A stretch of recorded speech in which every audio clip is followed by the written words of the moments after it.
Welcome back to Secret Speaks. How has your day been? Now let's uncover the mystery hidden in today's story.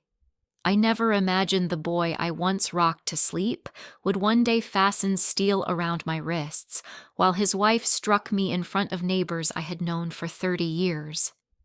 My name is Ellen Parker, and in that rain-soaked moment, I felt the weight of betrayal heavier than the storm itself. They said I was unstable, that I was dangerous, while whispers rippled through the crowd, but I knew the truth. What they wanted was not my safety. They wanted my home, my name, my very place in this world erased.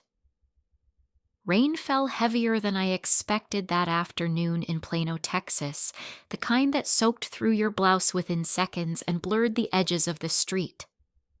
I was standing on the front steps of the house I had lived in for more than 3 decades when I saw the flash of red and blue lights reflected on the wet pavement. Before I could process what was happening, my son Mark, dressed in his police uniform, walked toward me with a face I barely recognized. His jaw was set, his eyes cold, and in his hands were a pair of steel handcuffs. I tried to step back inside, but he caught my wrist. The sudden pressure of cold metal closed around me, sharper than the rain biting into my skin. The snap of the cuffs rang louder than the thunder. I gasped and said his name, hoping to break through whatever wall he had built between us, but he didn't look at me as a son looks at his mother. He looked at me the way officers look at suspects, as if I were dangerous, unstable, a threat to be managed. The neighbors had started to gather, drawn out by the flashing lights and the commotion. I saw Mrs. Campbell across the street holding her small dog, her mouth slightly open. The Sanchez kids stopped their bicycles at the end of the driveway, whispering to each other. Their eyes darted from me to Mark as if they couldn't understand why a mother was being cuffed in her own yard. Then I saw George Thompson, the retired Marine who lived next door, standing on his porch with his phone raised. He was recording. Before I could call out to him, Lisa stepped forward. She wore a sharp blazer, even though the rain plastered her hair to her face. She raised her hand and slapped me across the cheek so hard my ears rang. My head jerked to the side, and for a second the world tilted. She hissed that I had lost my mind, that I needed help, that I was a danger to myself and to everyone around me. Her voice carried, cutting through the sound of rain and leaving no doubt for the neighbors what story she wanted them to believe. I tasted metal in my mouth and felt my cheek burning, but what hurt worse was seeing Mark stand there, arms rigid, making no move to stop her. He just stared straight ahead, not at me, not at anyone, as if he had rehearsed this moment and decided silence was easier than truth. I wanted to scream at him to remind him of the nights I stayed up with him when he had the flu as a boy of the day. I pinned his badge to his chest at the academy of the promises he made to serve and protect. But the cuffs bit deeper every time I shifted, and the rain kept dripping down into my eyes, mixing with tears I refused to let fall. George's voice broke through the chaos, low but steady. He called out that he was recording everything, and that this didn't look right.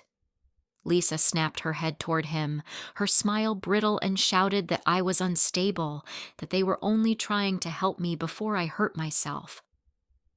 The neighbors murmured, unsure whom to believe. Some nodded along with her others, frowned, their uncertainty hanging in the damp air. I swallowed hard and tried to steady my breath. Every second in those cuffs stripped away another layer of dignity. I was aware of every detail, the smell of wet grass, the mud seeping into my shoes, the rain dripping off Mark's cap. My body shivered not only from the cold, but from the shock of betrayal.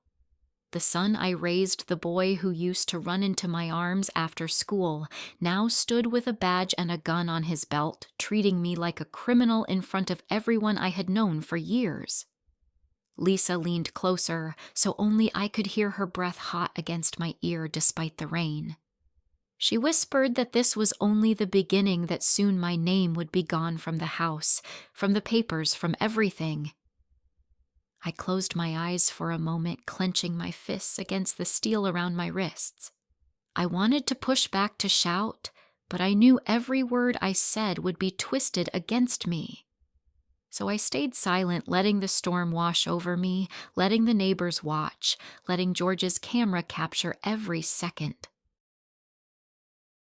The weight of humiliation pressed down heavier than the rain, yet beneath it a spark of defiance began to burn. I did not know then exactly how I would fight back, but I knew this moment, this image of me handcuffed in my own yard, would not be the end. It would be the proof I would carry forward, the memory that would fuel me, the scene that marked the line between losing everything and beginning to fight for justice. Mark guided me toward the patrol car, his hand firm on my arm. I stumbled once on the slick driveway, catching myself before falling. Behind us, Lisa called out to the neighbors that everything was under control. I heard whispers ripple through the small crowd, disbelief mixing with gossip. My cheek still stung from her slap, but the deeper wound was invisible, carved into the space between me and the son who no longer saw me as his mother. When the car door opened and I felt the smell of vinyl and damp air, I knew nothing would be the same again. My world had narrowed to the cuffs biting my wrists, the rain dripping off the brim of Mark's hat, and the quiet knowledge that the people I trusted most were ready to erase me. The door closed behind me with a hollow thud, and the storm outside kept raging. The first night after that humiliation, I sat alone at the kitchen table, listening to the storm fade outside and to the silence pressing in around me. I looked at the walls of that house, the same walls I had painted with my husband David back in the early 90s when we first moved in. It had been 1991, and we could barely afford it then, a 2-story house on a quiet street in Plano, with a patch of yard we dreamed would hold a swing set for our son. David worked long hours as a builder. I clipped coupons and stretched paychecks, and somehow we made it work. Every holiday, every scraped knee, every photo on the refrigerator had been rooted in that house. As the years passed, the neighborhood changed, but that house was constant. In 2015, a hailstorm tore the shingles and water leaked through the ceiling. The estimate for the roof came back at $45,000, money that felt impossible at the time. I dug into my savings, cashed in small bonds I had set aside, and paid every penny. I remembered climbing the attic ladder afterward, smelling the fresh wood, proud that we had saved the home again. Even now in 2023, I was still the one writing checks for repairs, still the one keeping the property tax current. When the housing market soared, the value of the home rose to $1.2 million. I had overheard Lisa on the phone more than once, her voice sweet when talking to colleagues from Lone Star Realty Group, describing the place as $1 million listing, using the number like it was a trophy. Each time I heard it, my stomach tightened. To her, the house was not the place where I held my son the day his father died, not the place where birthdays and Christmas mornings lived. To her, it was leverage money status. One evening, I came into the kitchen and found Lisa already seated at the table. She was dressed as if ready for a client meeting, hairpinned nails polished, a smile too smooth for a casual family conversation. A neat folder rested in front of her with yellow tabs peeking from the edges. Mark stood by the refrigerator, arms folded, eyes lowered. The tension in the room was heavy before a single word was spoken. Lisa tapped her pen against the folder, then slid it across the table toward me. She said it was a transfer form, just a formality, nothing to worry about. She said it would make things simpler, prevent any messy probate issues if anything happened to me. She spoke like a realtor delivering a pitch, every word practiced. I kept my hands in my lap and asked her who prepared the documents. She smiled and said a friend from her office who specialized in real estate law, someone with a good reputation. Her tone was the same one she used when talking about closing deals, polite but sharp, leaving no room for doubt. Mark finally spoke, his voice low. He said it was just about taxes, that it would protect me in the long run, that we were family and nothing would change.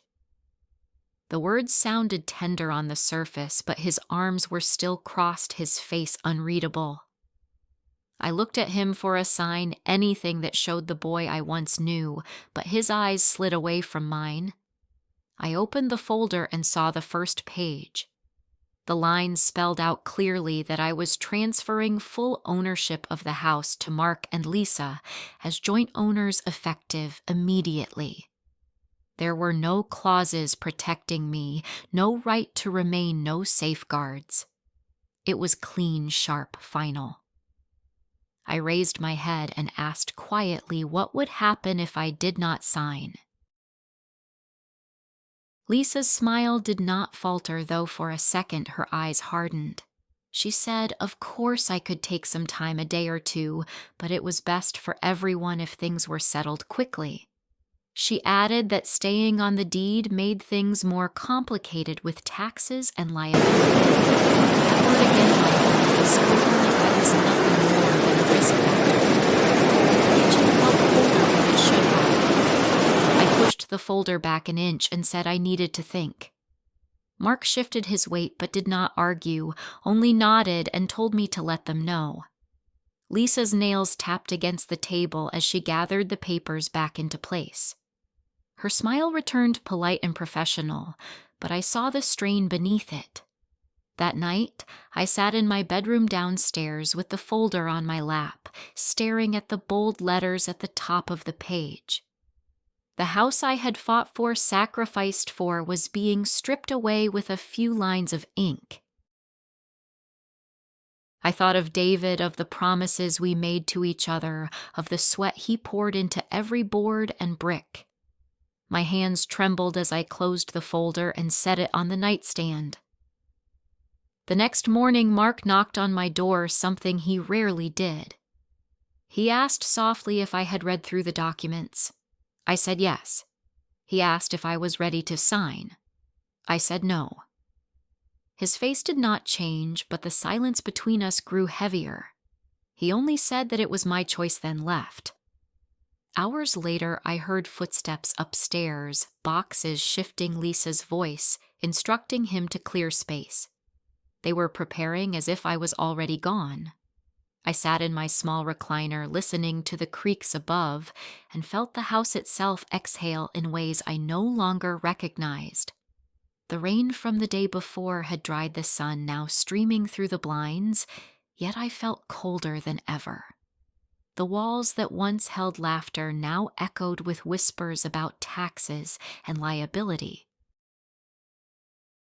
The same floors I had scrubbed on my knees now trembled with footsteps that no longer welcomed me.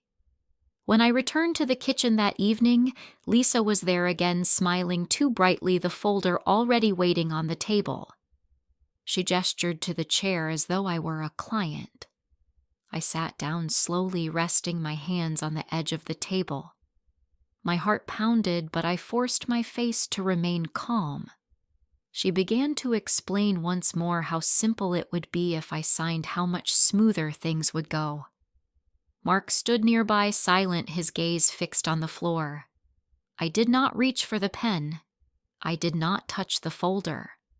I let her words run past me like watered-down stone. The air in the kitchen was heavy, filled with the scent of brewed coffee left untouched. The ticking of the wall clock filled the silence between her rehearsed sentences.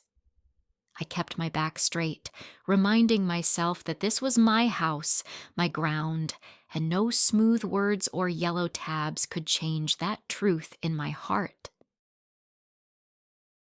By the time the evening settled and I retreated once more to my room, The folder remained unopened on the table.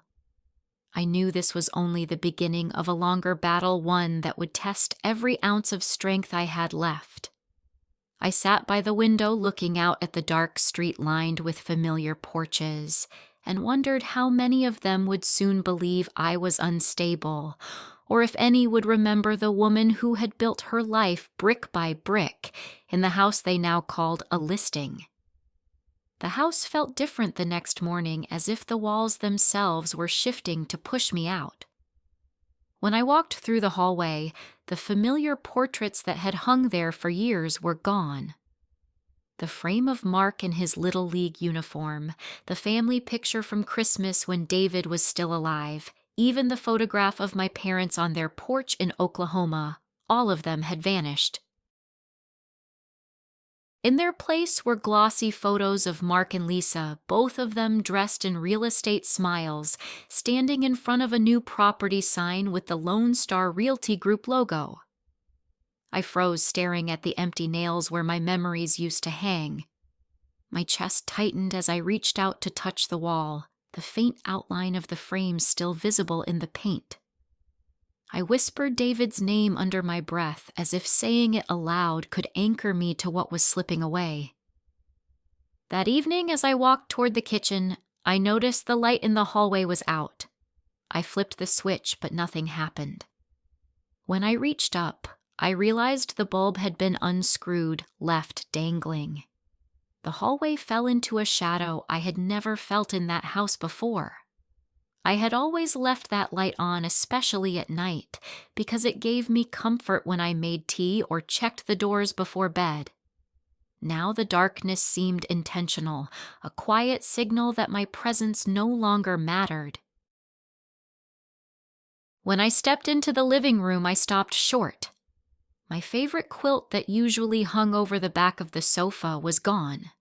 The ceramic lamp David had bought me at a flea market was missing too. Instead, cardboard boxes lined the wall neatly labeled in Lisa's handwriting. Office supplies, marketing inventory, new listings.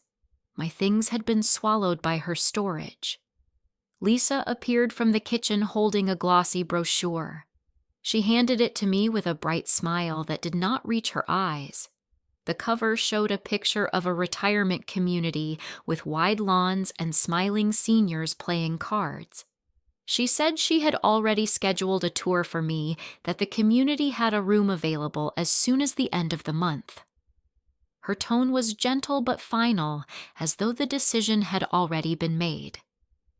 I asked her what gave her the right to make plans for my life. She tilted her head, still smiling, and said it was not personal, only practical.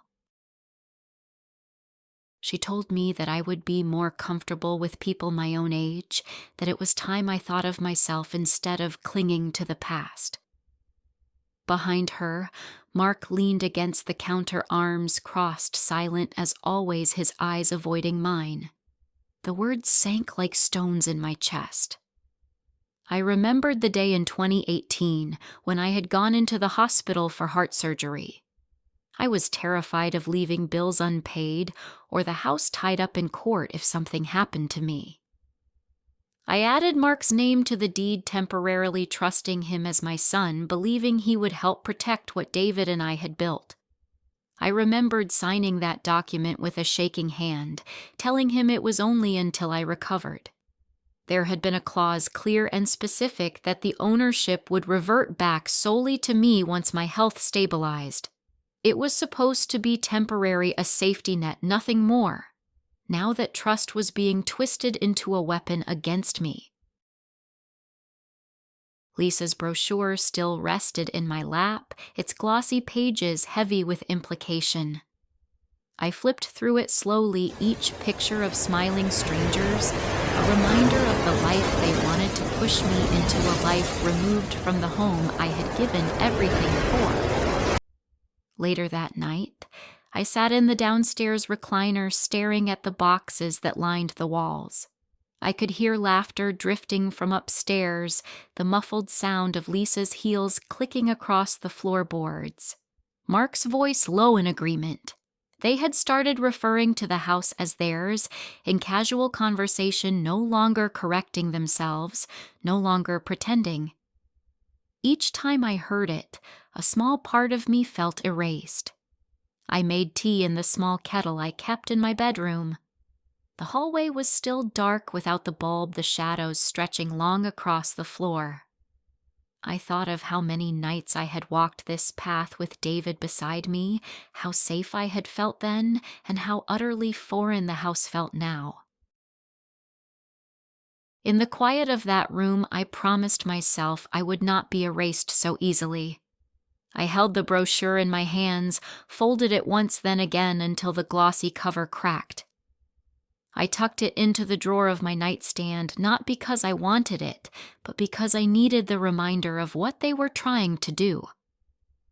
The next morning, Lisa knocked lightly on my door before opening it without waiting for an answer. She asked if I had looked over the brochure. I said yes. She asked what I thought. I told her calmly that I was not interested. Her smile froze for a second, then she smoothed it back into place. She said I was only making things harder for everyone. When she left, the room felt heavier than before, the silence settling like dust. I sat on the edge of my bed, staring at the quilt folded in the corner, one of the few things they had not taken yet. The house no longer felt like mine, but I refused to let go of the truth. My name, my history, my sacrifices were woven into every corner of that place. Even as the shadows lengthened across the walls and the sound of moving boxes echoed overhead, I knew the fight was only beginning. I placed my hand against the cool surface of the nightstand, steadying myself.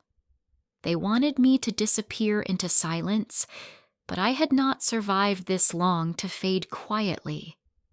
The house still held my name, and I would not let it be stolen in the dark.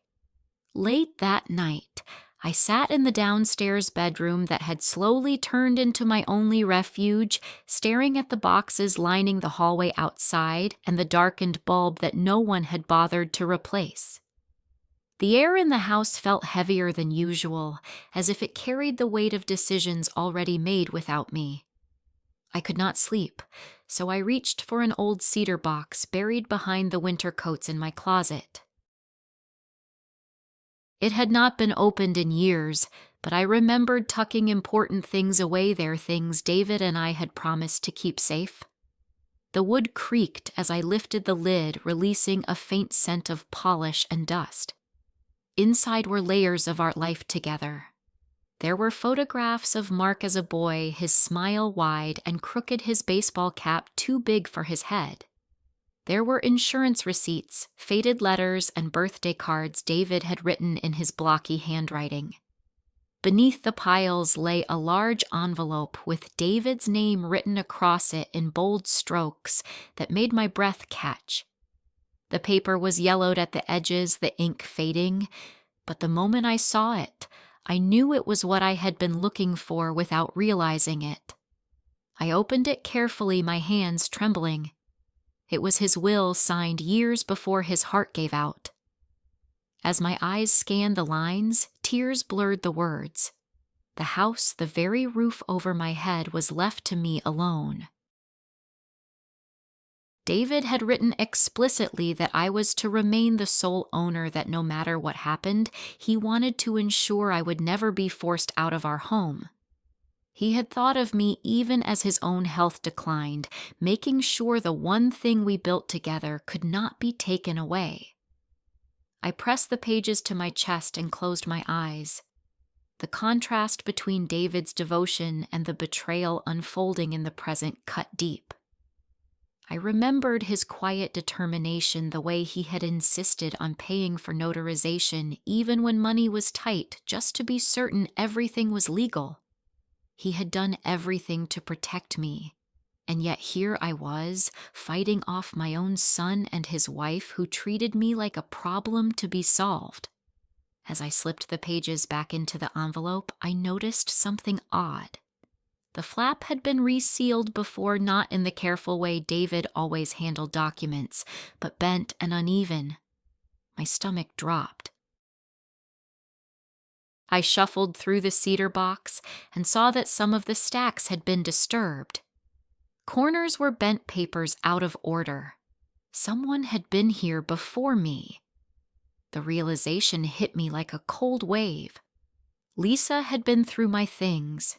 She must have found the will, known what it contained, and decided to bury it under layers of control and charm. That explained the urgency, the folder with tabs, the sudden mention of liability and taxes. She knew this piece of paper was stronger than anything she could draft. The next afternoon, while she was upstairs on another call, I walked quietly into the dining room where she often left her work spread out. Under a neat stack of brochures for Lone Star Realty Group, I saw a loose page. My heart pounded as I lifted it and realized it was a photocopy of the first page of David's will. A dark line had been drawn through my name, and in the margin were scribbled words in Lisa's unmistakable handwriting. Potential conflict, remove reference. The paper shook in my hands. She had not only seen it, she had already been planning how to erase it.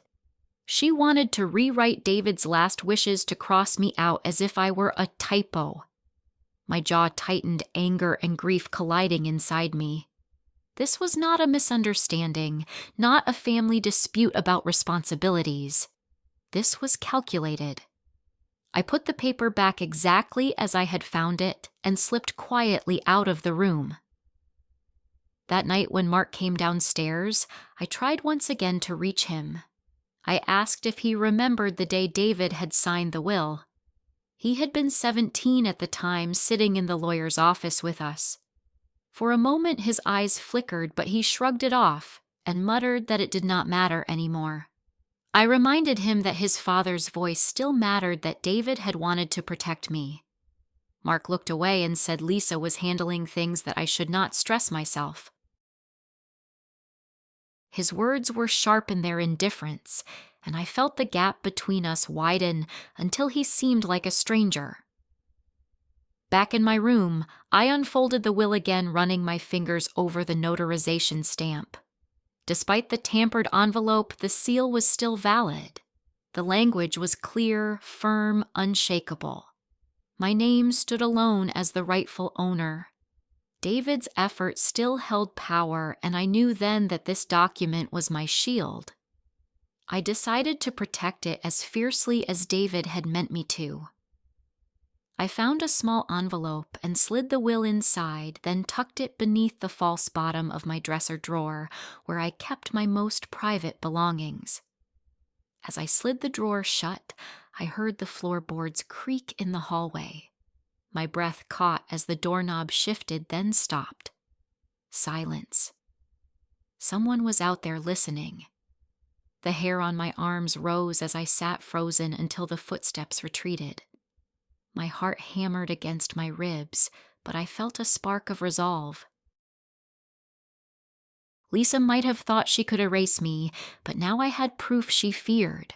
Proof she tried to bury but could not destroy.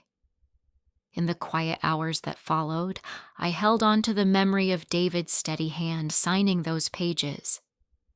I remembered his words when he told me one evening that our home would always be mine, that no one could take it from me. That promise lived in the ink, and now it lived in me. I lay back on the bed, listening to the house creak under the weight of boxes that were not mine, footsteps that no longer welcomed me, and laughter upstairs that excluded me. But beneath it all was the will, hidden but safe, a whisper from David that cut through the betrayal. I would not let them erase me. I would not hand over the life we built. The house still carried my name, and no amount of glossy brochures or forged smiles could change that. I finally drifted into restless sleep, with the cedar box still open beside me, the scent of old paper filling the air, and the will tucked securely away, a quiet promise that tomorrow I would stand a little firmer.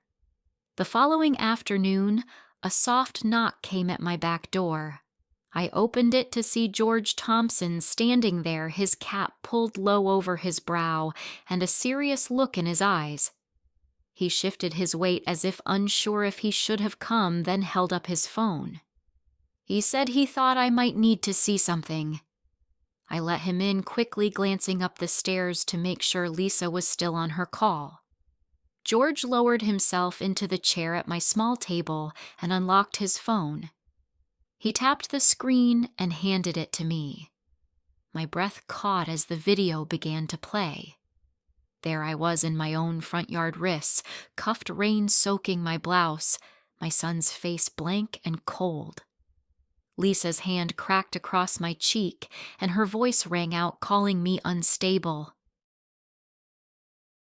The camera wobbled as George steadied it, but the images were clear. The neighbors in the background, their faces uncertain, the whispers carried by the storm. My throat tightened as I watched myself struggle, the humiliation fresh again. I looked up at George, tears pricking the corners of my eyes. He told me he had recorded it because something about the scene had felt wrong. He said he had served in places where men were dragged away without justice, and this had the same look to it. He said the video was mine if I wanted it, that it might help one day if things went further. I gripped the phone, the weight of it heavier than I expected. For the first time in weeks, I felt a flicker of something besides despair. Proof. Not just my word against theirs, but proof that could not be polished away with Lisa's smooth smile. I thanked him, my voice shaking. He nodded, saying he had known my husband and that David would not have wanted me to be alone in this. The sound of footsteps upstairs made me jump. I quickly forwarded the video to my own phone and handed his back. He told me to call if I ever needed a witness. I promised I would. When he left through the back, I peeked from behind the curtain and saw Lisa standing by the driveway, her arms crossed. Her eyes followed him until he disappeared down the block. That evening, she cornered Mark in the kitchen, her voice sharp, though she tried to keep it low. I could hear them from my room. She told him people were watching too closely, that they needed to move faster before someone interfered. She said the house had to be cleared. The papers filed the situation tied up clean. Mark muttered something I could not make out, but his tone carried weariness rather than resistance. Lisa pressed harder, saying if they did not finish what they started, someone else would step in and stop them. I sat on the edge of my bed, gripping the phone in my lap. The video played again and again, the sound of the cuffs, the rain, Lisa's accusation. Each replay stoked the fire inside me. They thought I was powerless, but now there was something undeniable in my hands. Later that night, when Mark brought a plate of food down, he set it on the small table without meeting my eyes. I asked him if he ever wondered how it looked to the neighbors, him cuffing his mother like that. His jaw tightened, and he said he was only doing what was necessary. I told him necessary was not the same as right. For a moment his eyes flickered, but he turned and walked out without another word. I ate slowly, every bite tasting like cardboard, but I felt a shift. I was no longer completely erased. George had seen me, he had captured the truth, and now Lisa knew she was not the only one holding pieces of the story. The next morning I found more of my belongings missing from the living room. The quilt David's mother had sewn was gone, and in its place stood another box marked in Lisa's handwriting, "Donate." The insult stung. It was not only about control, it was about erasing the history I carried into each room. I picked up the box and pressed my forehead against it for a moment, steadying myself. When Lisa came downstairs, she glanced at the box in my arms and smiled that sharp smile. She asked if I was finally packing. I told her no, that I was only moving it back where it belonged. She tilted her head, eyes narrowing, then shrugged as if it did not matter. But I could see the calculation behind her expression. She knew something had shifted. As the day stretched on, I stayed close to my room listening to the faint arguments drifting from upstairs. Lisa's voice grew sharper, Mark's replies shorter. The cracks in their plan were beginning to show. Still, the danger was real. She had seen George leave. She knew he might have given me something. And from the way she pushed Mark, I could tell she wanted this finished before I could find a way to fight back. That night, I lay awake with the video glowing faintly on my phone screen beside me. The images repeated in my mind, painful but grounding. Proof had a way of breathing strength back into the lungs. The house was still mine no matter what boxes she stacked or what bulbs she unscrewed. And now, with George's quiet courage captured on film, I had a piece of truth that no smile could erase. I fell asleep at last with the phone in my hand, the weight of it steady, knowing that tomorrow would bring another battle, but not one I would face alone. One morning, I went to the small filing cabinet in my room, where I kept all my important documents. I had always been meticulous, saving every receipt, every insurance letter, every prescription slip. Years of working in social services had taught me that paper trails protect you when words are twisted. As I opened the drawer, my stomach dropped. The folder that held my medical files was missing. Not one page, not one envelope, the entire folder was gone. I pulled every drawer out, checked behind the cabinet, even searched under my bed in case I had misplaced it. Nothing. My heart began to pound. Those records included every prescription from the last decade, notes from my doctor, after my heart surgery, pharmacy printouts with exact dates. Without them, I was vulnerable to whatever story Lisa wanted to tell. That afternoon, I walked to the pharmacy a few blocks away. The pharmacist on duty, Susan Lee, had known me for years. She was younger, around 40, sharp-eyed, and kind in her own careful way. When I explained that my folder had gone missing, she frowned and hesitated before leaning in. She told me quietly that someone had come in recently asking about my prescriptions. She said a woman had used my insurance card, claiming to be helping me manage my care. I felt the air leave my lungs. I asked her to describe the woman. Susan bit her lip, then said it matched Lisa almost exactly. Expensive shoes, a realtor's confidence, a smile that did not reach her eyes. Susan said she had refused to give over the actual printouts without my signature, but the woman had pressed hard, mentioning that she was my caregiver and that it was urgent. Susan finally admitted she had shown her the screen just briefly before insisting she come back with paperwork. I gripped the counter, steadying myself. Lisa had not only rifled through my home, she had tried to use my medical history against me.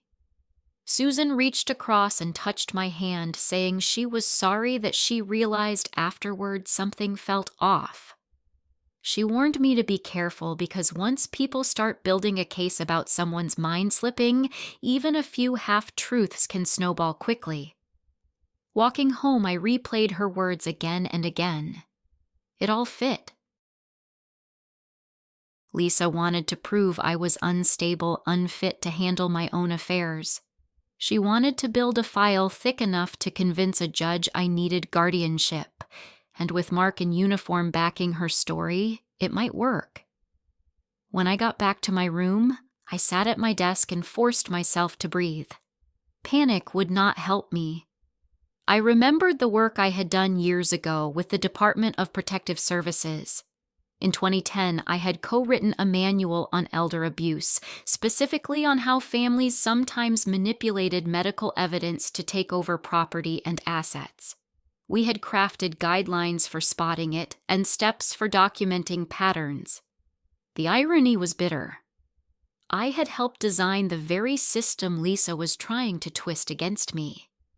I pulled out an old binder from the bottom shelf of my bookcase. Inside were notes, drafts, and training slides from that project. My handwriting filled the margins with reminders about due diligence, about documenting each instance of gaslighting, about creating timelines of missing paperwork, and unauthorized access to medical records. As I flipped through the pages, the fog in my head began to clear. I knew what I had to do. The first step was documentation. I wrote down the exact day I noticed the missing folder. I noted Susan's description of Lisa at the pharmacy. I listed the dates of my prescriptions that Lisa could have seen on the screen. I even jotted the name of the insurance system the pharmacy used because I knew which agencies had authority to investigate breaches. Each detail mattered. That evening at dinner, Lisa set a plate in front of me with her usual stiff smile. I looked at her across the table and thought of the note Susan had written down for me confirming that someone had used my card. I asked Lisa casually if she had been by the pharmacy recently. Her fork froze for just a second before she recovered, laughing lightly and saying she barely had time for her own errands. Mark chewed silently beside her, his eyes fixed on his plate. I knew then she was rattled.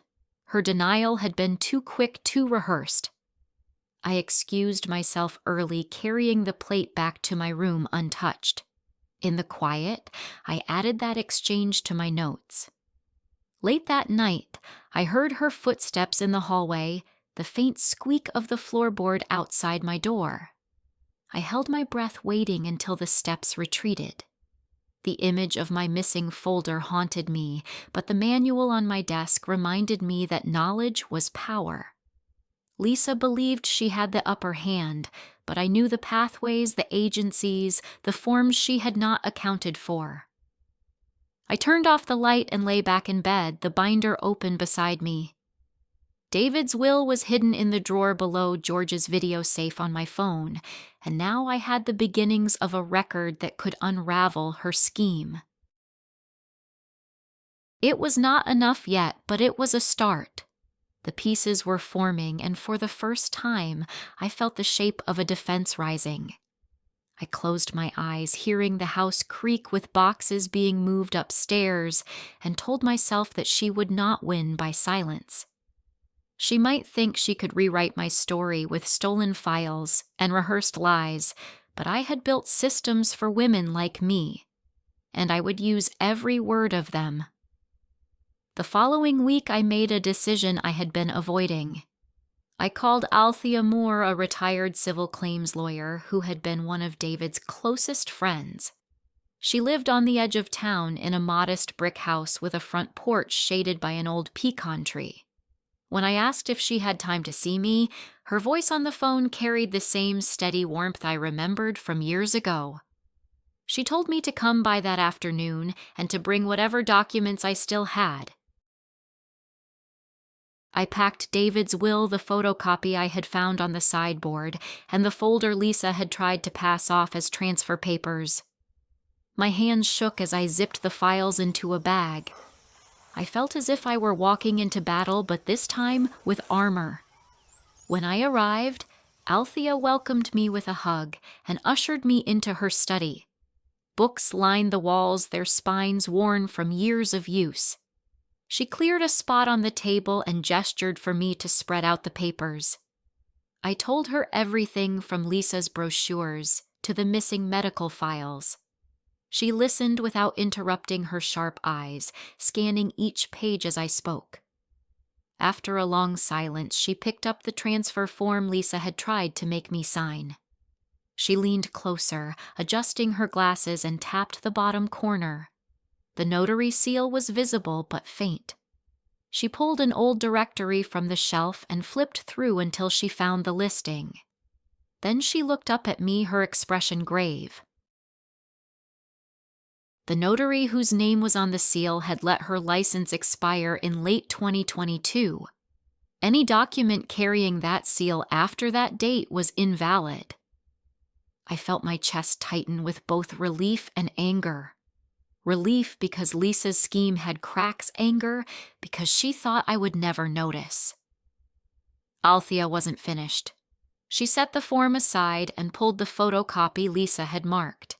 She compared the signature at the bottom with one from my old insurance forms that I had brought along.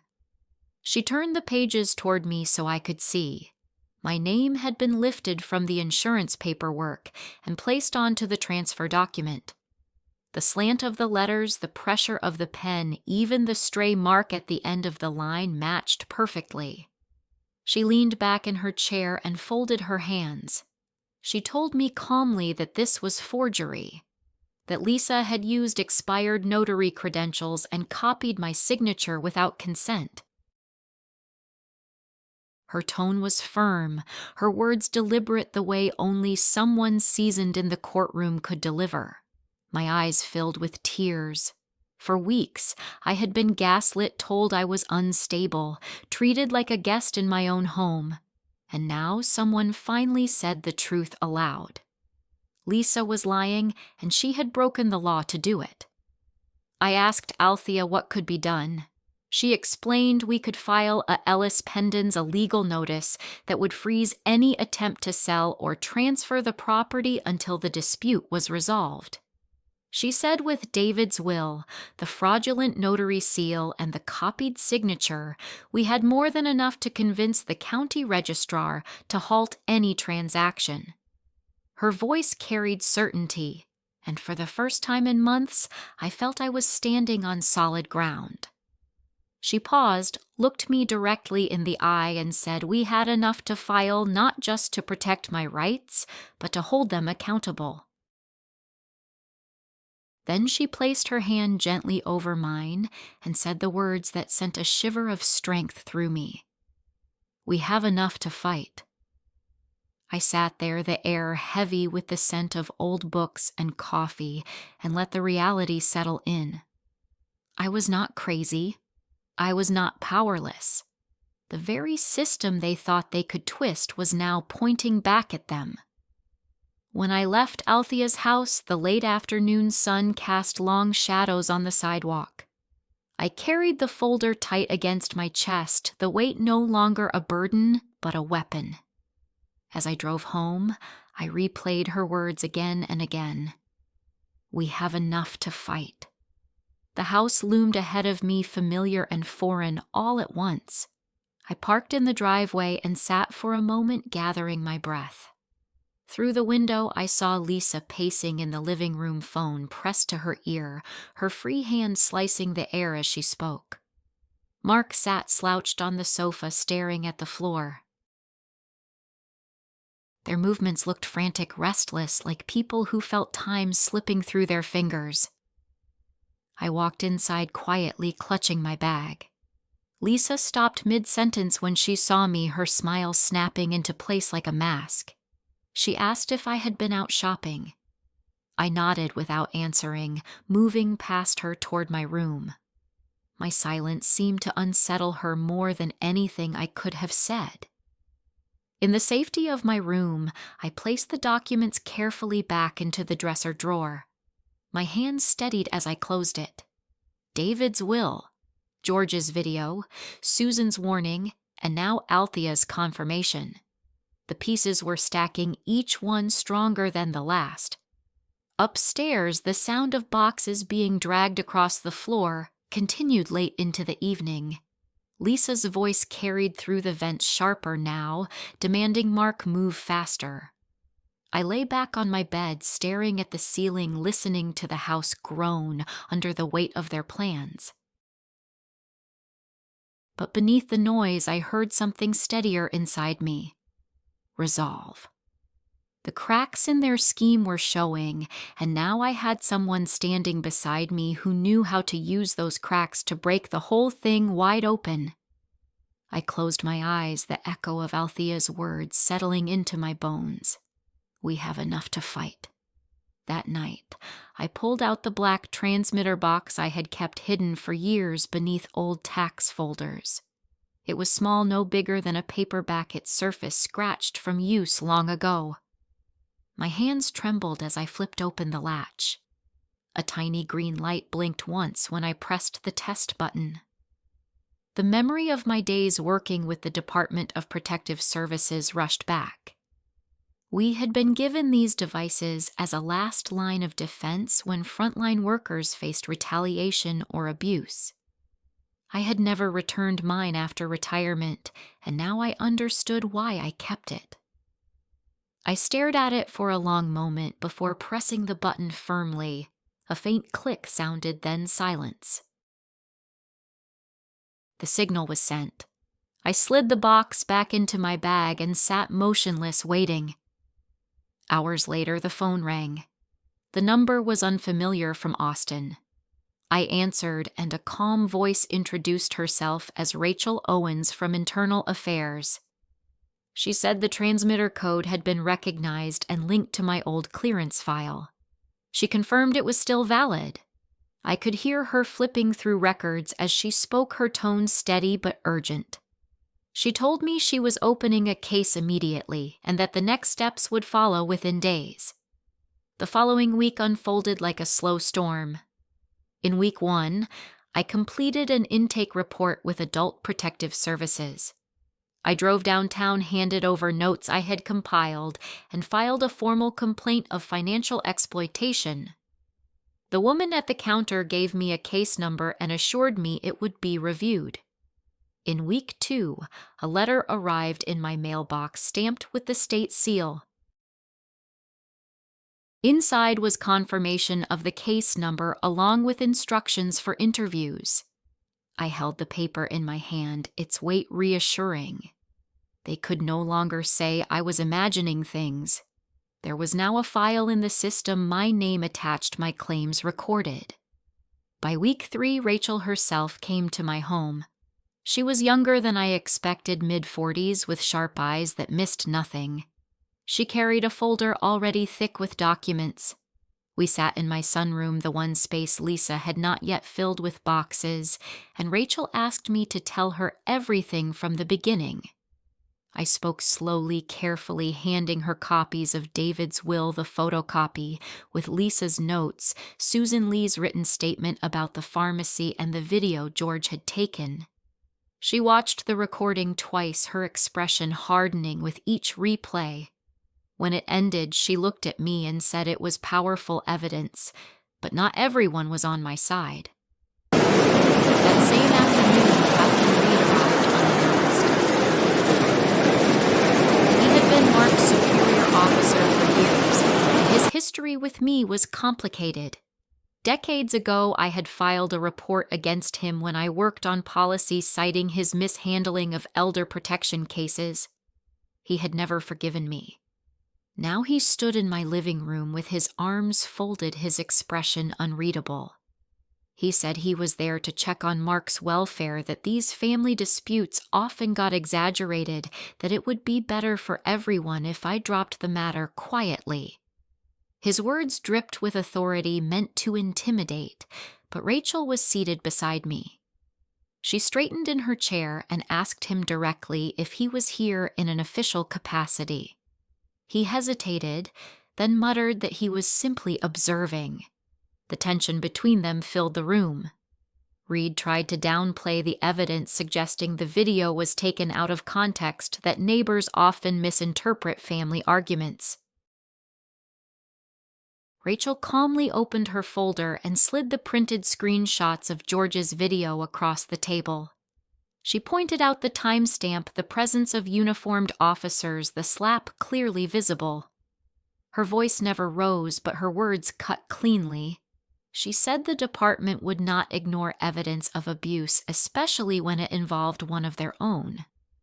Reed's jaw tightened. He turned his gaze on me cold and sharp, but I held it. For once, I did not shrink back. I had proof now, allies stronger than intimidation. Rachel broke the silence by stating she would be filing an internal review into Mark's conduct, and that any interference would itself be a violation of protocol. Reed left soon after, his steps heavy, his shoulders stiff. When the door closed behind him, Rachel exhaled slowly and told me not to worry. She said he would try to protect Mark, but the weight of evidence was against them. That night, I sat in my room with the green light of the transmitter blinking faintly on the desk. The house was quiet except for the sound of boxes scraping upstairs as Lisa shifted more of my belongings.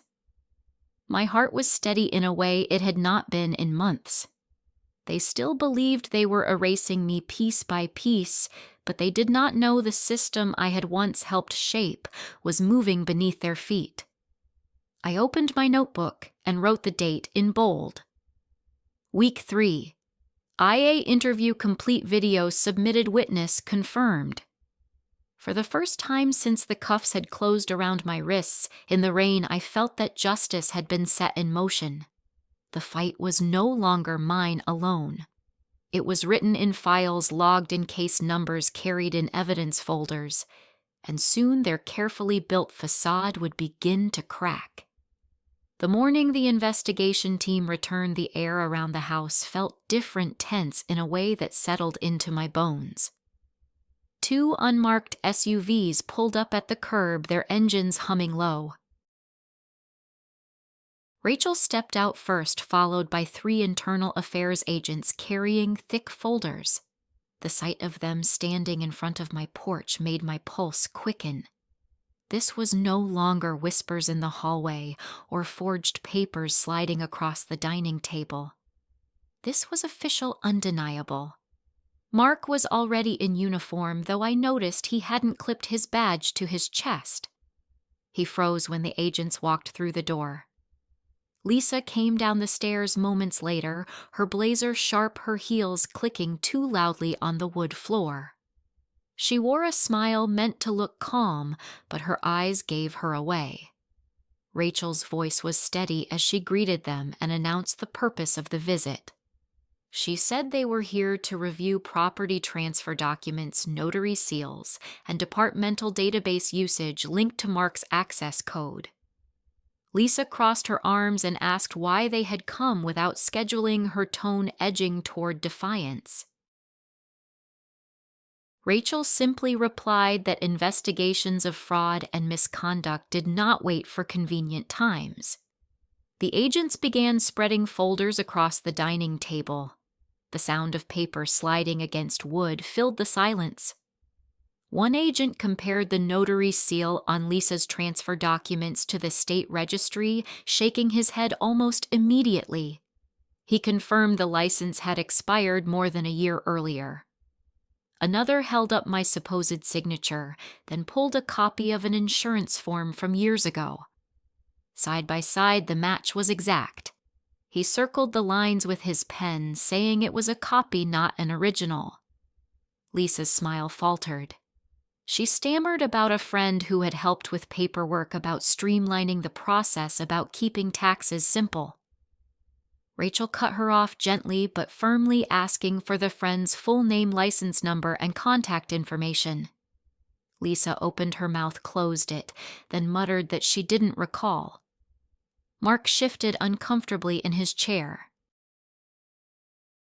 He tried to speak, saying he only wanted to protect me, that guardianship would have spared me stress.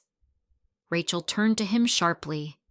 She asked whether accessing a departmental database to pull medical information without a warrant was also for my protection. His silence was answer enough. I stood near the wall, gripping the back of a chair, my heart heavy but steady. For so long their lies had been invisible to everyone but me. Now, with every page turned and every seal exposed, the truth was speaking for itself. Rachel leaned across the table, her gaze fixed on Mark. She told him he had not only betrayed his oath, but betrayed his mother. She listed the violations one by one: misuse of authority, fraudulent documentation, conflict of interest. Each word hit the room like a stone in water, rippling outward until silence followed. One of the agents stepped forward and handed Mark a sealed envelope. He opened it with stiff fingers, his face paling as he read. The notice was clear. He was placed on administrative suspension effective immediately. His badge, firearm, and access to departmental systems were to be surrendered. His body stiffened as though the words weighed down his very bones. With hands that had once held his first baseball glove, his first diploma, I watched him unclip the badge I had once pinned proudly to his chest. He placed it on the table with a hollow clink. For a moment he looked at me, his eyes empty, before dropping his gaze. Lisa's mask shattered. She demanded to know how they could humiliate her husband this way, how they could listen to neighbors and paperwork over family. Rachel didn't raise her voice. She calmly explained that evidence doesn't lie, that video proof, expired seals, and copied signatures were stronger than excuses. She said the law did not bend for family convenience.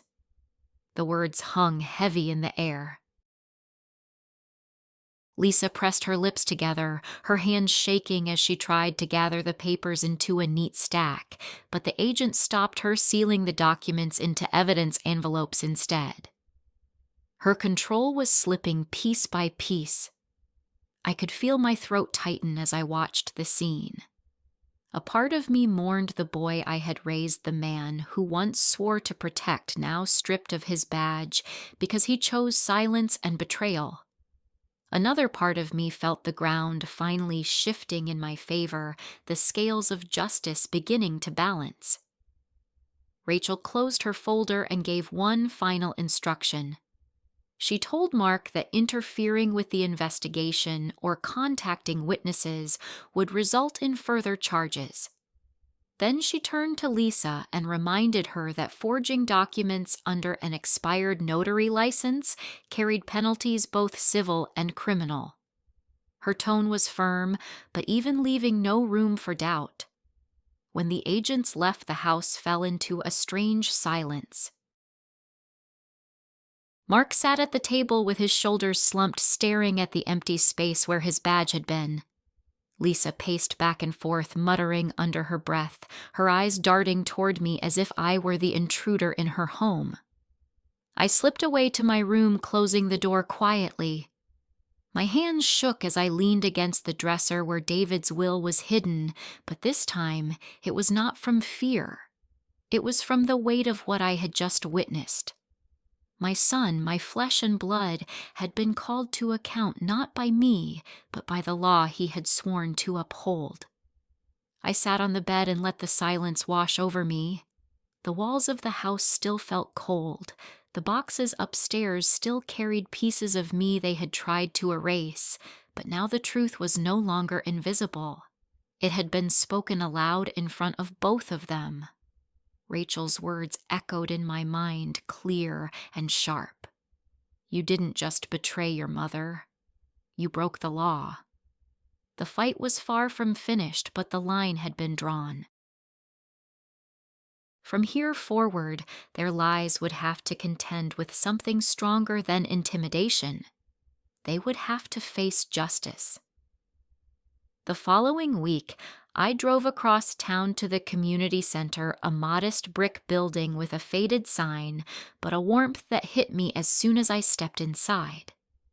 The smell of coffee drifted through the hall, and the sound of soft chatter filled the small meeting room. 7 women sat in a loose circle, each holding a notebook or a cup of tea. I hesitated at the doorway until Marlene Green, a woman with kind eyes and silver hair pulled into a bun, waved me over with a smile. I sat down, unsure what to expect, and listened as the women began to share pieces of their lives.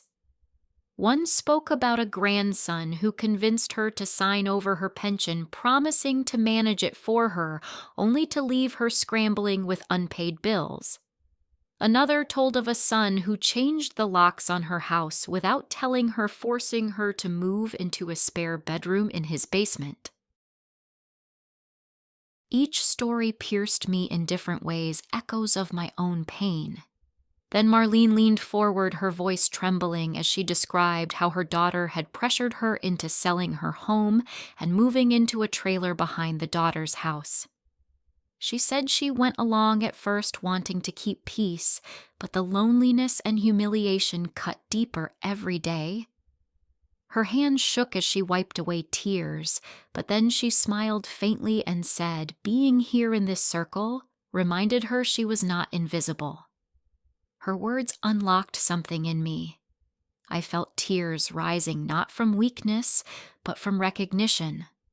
I told them about my house, about Lisa's push to erase me, about the cuffs biting into my wrists, while neighbors watched. The room fell quiet as I spoke, the kind of silence that comes from being understood. When I finished, Marlene reached across the circle and squeezed my hand. She said, "You are not alone." The strength of those 4 words sank deeper than any reassurance I had felt in months. When I left the center later that day, the cool air outside felt different, lighter, as if it carried pieces of their courage with me. I realized that community was not just a word in a brochure. It was armor forged by women who had been through battles like mine. While I was finding strength, Lisa's world was beginning to crack. Word of her schemes had seeped quietly into her professional circle. I overheard her one evening on the phone, her voice sharper than usual. She was trying to convince a client that everything was under control, that the rumors about forged paperwork and investigations were exaggerated. Her tone carried a frantic edge that betrayed her confidence. 2 days later, I watched from the hallway as she took another call in the dining room. Her face went pale, her lips pressing into a thin line as she listened. When she hung up, she slammed the phone onto the table hard enough to rattle the silverware. Mark asked what was wrong, his voice flat, but she only hissed that a major client had pulled out of a $1 million listing. Her eyes darted toward me as if I were the one who had placed the call. The news spread quickly. Within the week, 2 more of her contracts collapsed. Neighbors whispered when she walked to her car. One of her colleagues from Lone Star Realty came by to drop off files, his expression cold as he handed them over. I heard him tell her they couldn't afford to be tied to someone under investigation. Lisa's fury boiled over behind closed doors. I heard her pacing at night, her voice sharp as she argued with Mark. She accused him of not doing enough, of letting things slip. He muttered that there was nothing left to do, that everything was unraveling. Their words seeped through the vents, fueling my resolve. Meanwhile, I returned to the community center, sitting once again in that circle of women. This time, I listened with more openness, taking in not just their stories, but their resilience. One woman said she had started journaling each attempt to erase her because she wanted proof not just for others, but for herself. Her words struck me deeply. That night, I began to write in a notebook of my own, not just evidence, but feelings. Each entry a reminder that my existence could not be rewritten by anyone else. The balance of power in the house shifted in subtle ways. Lisa no longer strutted with the same confidence. Her phone buzzed constantly, but more often than not, she ended calls with a sharp exhale, her expression tight. Mark moved quietly through the rooms. His shoulders slumped, his voice absent. The silence between them grew louder than their arguments. One afternoon, I sat in the sunroom, the light streaming through the windows, when I heard Lisa's phone ring again. She answered quickly, her tone overly bright at first, then fell silent. Her face drained of color and she pressed her palm to her forehead. When she ended the call, she sank into a chair, staring at nothing. I realized then that she had just lost something important, something she could not patch with charm or control. I turned back to the window, the late sun warming my face, and let the quiet settle around me. The house still carried the weight of their boxes, but for the first time in months, I felt the ground tilt slightly back in my direction. Outside, the lavender I had planted months earlier swayed gently in the breeze. Inside, Lisa's empire was crumbling phone call by phone call. I sat with my notebook open on my lap, writing the date and the words. Today she lost what she valued most, her control. The lines on the page steadied me. The fight was not over, but their grip was weakening, and I was no longer fighting from the shadows. I was surrounded by voices, by proof, and by the quiet justice that was beginning to unfold. The courthouse in downtown Plano felt colder than the gray morning outside. I sat beside Althea at a narrow table, the walls lined with state flags and framed portraits of judges gone years before. My hands rested on a folder that held everything we had gathered, David's will, in a clear sleeve on top, like a compass pointing me towards steadier ground. Across the aisle, Lisa sat with her arms crossed, a hard shine in her eyes, and Mark kept his gaze on the floor, his badge already surrendered, the outline of absence stark on his uniform. When the clerk called our case, the room sharpened into quiet. The judge asked for a brief summary. Althea's voice was patient and clear as she walked the court through the history of the house, the temporary addition of Mark's name during my heart surgery years ago, and the clause that returned title to me once my health stabilized. She placed David's will on the evidence tray, then the amendment with the reversion language, and finally the transfer packet Lisa had pushed across my kitchen table. The judge studied the notary seal, then glanced to the registrar report that confirmed the license had expired the year before. Althea explained the comparison of signatures, how my name on the transfer matched an insurance document exactly down to the stray pen mark at the tail of the final letter. Rachel from Internal Affairs sat behind us, and when called, she described the administrative steps already taken. She noted the suspension of Mark's access to department systems and the custodial chain for the video recorded by George Thompson. The clerk played that video on a small screen, and the room tilted back to the day rain soaked my blouse and steel closed around my wrists while my son looked past me. I focused on the hum of the air vent to keep my breathing even. When the clip ended, the silence that followed felt like weight settling into place. Lisa's attorney tried to frame the dispute as a family misunderstanding. He suggested the transfer was meant to streamline taxes and that any irregularities with the notary would be corrected. He spoke about my age and suggested that concern for my well-being had guided their choices. Althea waited for him to finish, then introduced a statement from Susan Lee at the neighborhood pharmacy describing the attempt to view my prescription history using my insurance credentials. She referenced federal privacy protections and the pattern they supported in this case. The judge's expression did not change, but the questions that followed were pointed. Why had an unlicensed notary seal been used? Why had a realtor license number appeared on materials that represented themselves as notarized? Why had my signature matched a prior document perfectly? When it was my turn to speak, I kept my voice steady. I told the court about the boxes labeled office supplies that replaced my things in the living room, the hallway bulb unscrewed, the photos turned face down, the brochure for a retirement facility placed in my hands like a ticket out of my own life. I did not talk about anger. I talked about the slow, methodical ways a person can be erased inside their own home, and how each step was followed by a new piece of paper, as if the house itself were being prepared for a future without me. The judge reviewed the exhibits again, then asked the county registrar representative to confirm a procedural question. The registrar explained that a lease pendens would flag the property so that any title company would halt a sale or transfer. Althea requested that order and added a request for a temporary restraining order preventing any further attempt to remove me or alter possession while the case proceeded.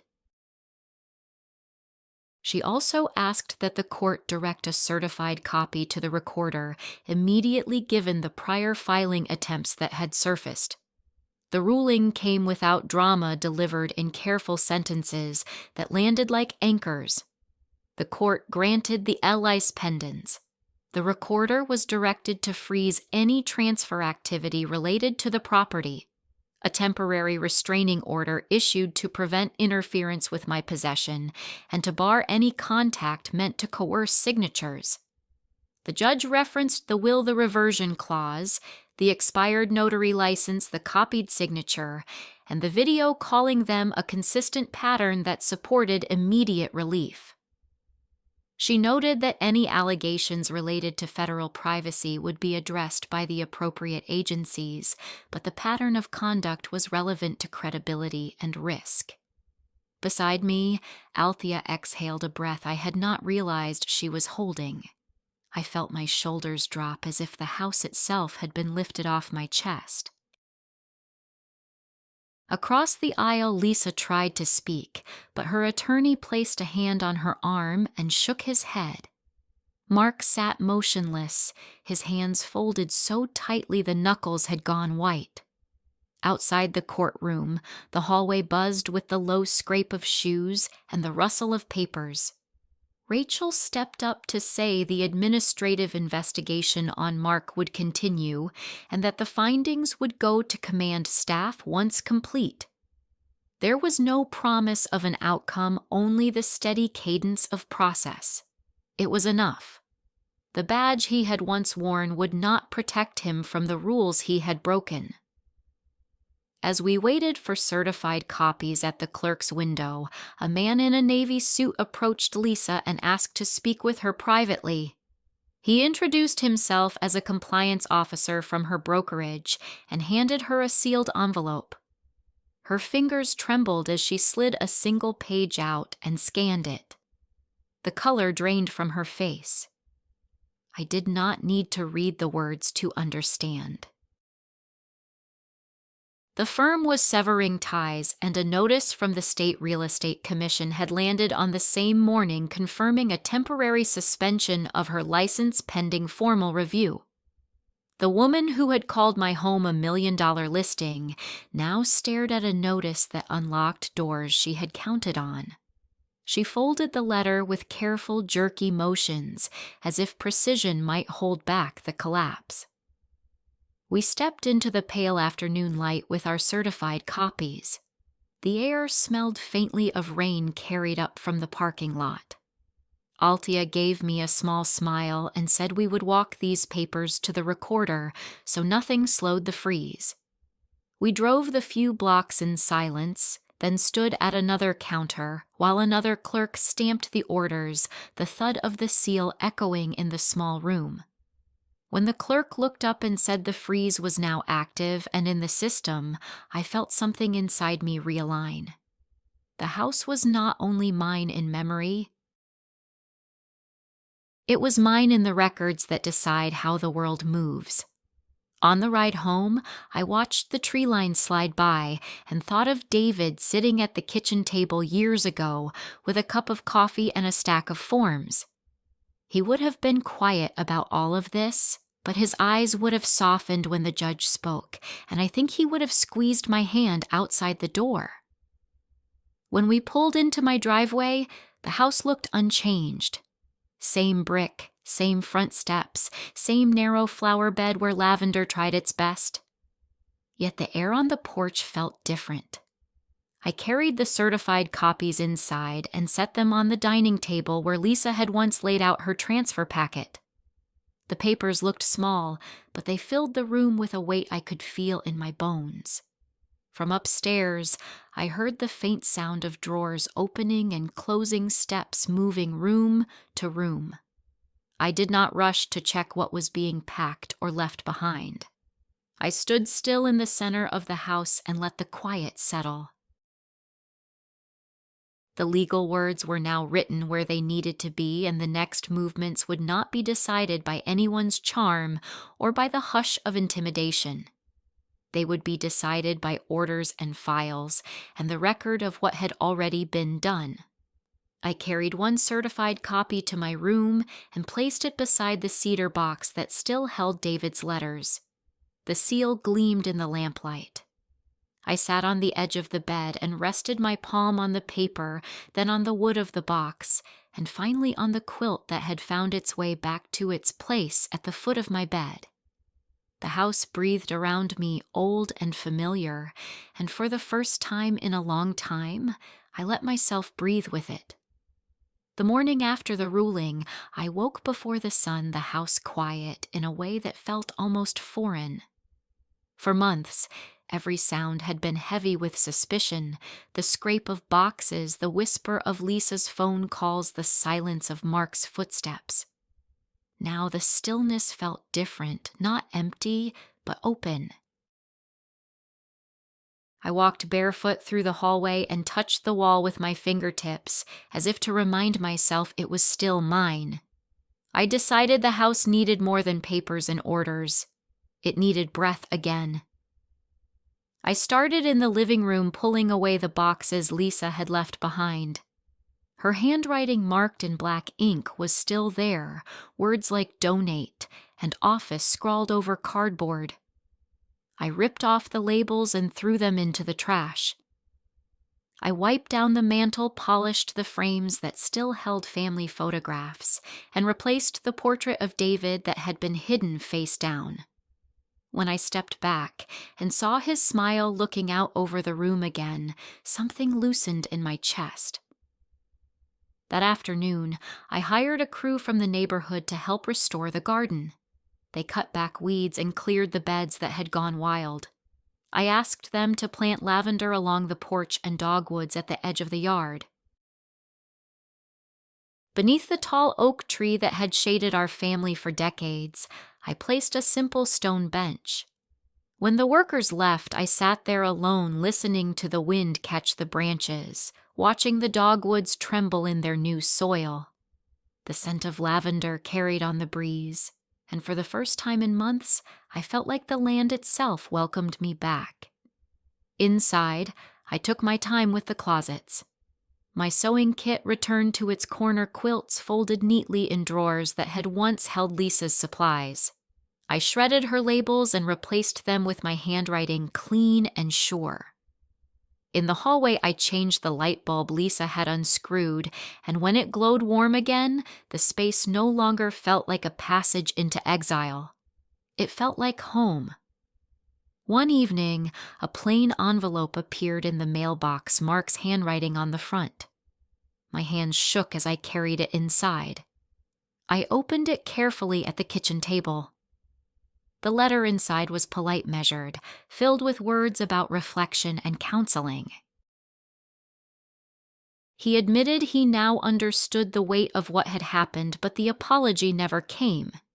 He wrote that he did not expect forgiveness, that he only hoped I was well. The sentences were tidy, but they carried no real regret. It was distance dressed as closure.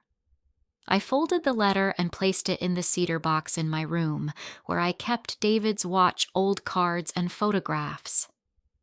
It belonged with memory, not with the living. I whispered to myself that silence would be my answer. Boundaries were stronger than words, and I would not open the door for betrayal again. At the community center, the circle of women had grown. More chairs filled the room, more stories carried on the air. Marlene smiled when she saw me walk in and asked how the court had gone. I told them the house was mine again, that the judge had ruled in my favor, that Lisa's license was suspended. There were nods, sighs of recognition, and a few tears. One woman reached over to squeeze my hand and said, "You proved we are not invisible." Their belief filled me with strength I did not know I still had. Afterward, I sat at my desk and wrote a checklist in my notebook lines drawn clearly in black ink. Never sign transfer papers without independent counsel. Always verify a notary's license. Keep a daily log of unusual behavior in the house. Protect insurance cards and medical files as if they were gold. Trust but verify even with family. I taped the checklist inside the cover so I would see it every time I opened the book.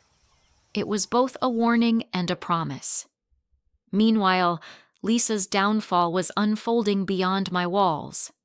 I heard from neighbors that clients had canceled contracts that her name carried whispers instead of praise.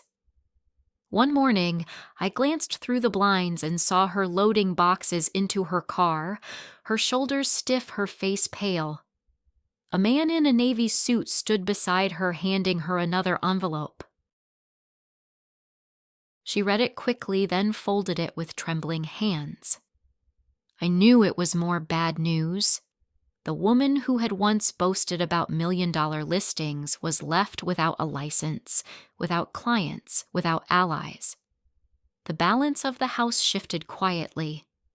Mark no longer appeared in uniform, no longer carried the weight of authority through the rooms. He moved slowly, silently, until one day he was gone. His belongings cleared from upstairs without a word. I did not watch him leave. I let the door close on its own. Weeks passed.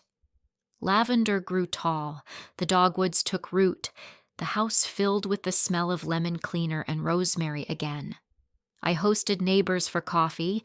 2 women from the circle came for soup, and laughter returned to rooms that had only heard argument. One evening, George stopped by with his phone still carrying the video. He smiled and said he kept it safe, but I told him the fight was no longer mine alone. The papers, the orders, the rulings were all in place. Justice had done its work. On a cool evening, I sat on the stone bench under the oak tree looking up at the house. Windows glowed softly, curtains moved with the breeze, and for the first time in a long time, I felt steady. Not triumphant, not bitter, just steady. Peace had arrived not with fanfare, but with roots in the soil and light in the windows. If someone has ever tried to erase you from your own life, I want you to remember this. Justice wears many faces. Sometimes it is a judge's ruling, sometimes it is the solidarity of strangers, and sometimes it is the quiet strength of sitting in your own home unafraid. Your voice matters. Share this story if you believe no one should ever be erased, and let it be a reminder that silence is never the end of your story.